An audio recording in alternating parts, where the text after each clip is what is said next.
اس کے اوپر ان کی تھیوریز ہیں کہ نان لیونگ تھنگ سے ایک لیونگ تھنگ کیسے وجود میں آ گئی سب سے پہلی، اور پیدا کرنے والا کوئی ہے نہیں بنانے والا۔ بہت کوششیں کی اس کی، وہ سارا ایٹماسفیئر کریٹ کر کے جو یہ سمجھتے تھے کہ 4.5 ارب سال پہلے دنیا میں رہا ہوگا،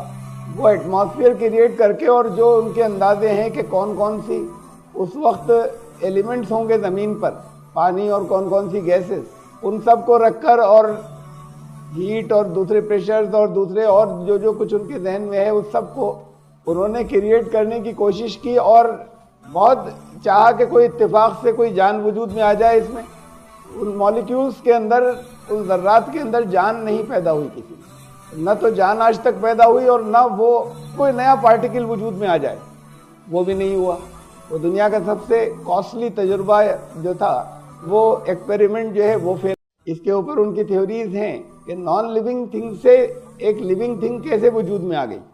سب سے پہلی، اور پیدا کرنے والا کوئی ہے نہیں بنانے والا۔ بہت کوششیں کی اس کی،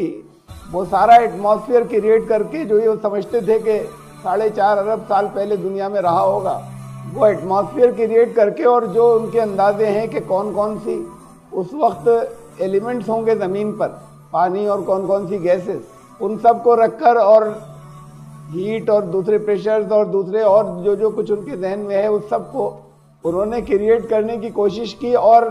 بہت چاہا کہ کوئی اتفاق سے کوئی جان وجود میں آ جائے اس میں۔ ان مالیکیولز کے اندر، ان ذرات کے اندر جان نہیں پیدا ہوئی کسی، نہ تو جان آج تک پیدا ہوئی، اور نہ وہ کوئی نیا پارٹیکل وجود میں آ جائے، وہ بھی نہیں ہوا۔ وہ دنیا کا سب سے کاسٹلی تجربہ جو تھا، وہ ایکسپیریمنٹ جو ہے وہ فیل۔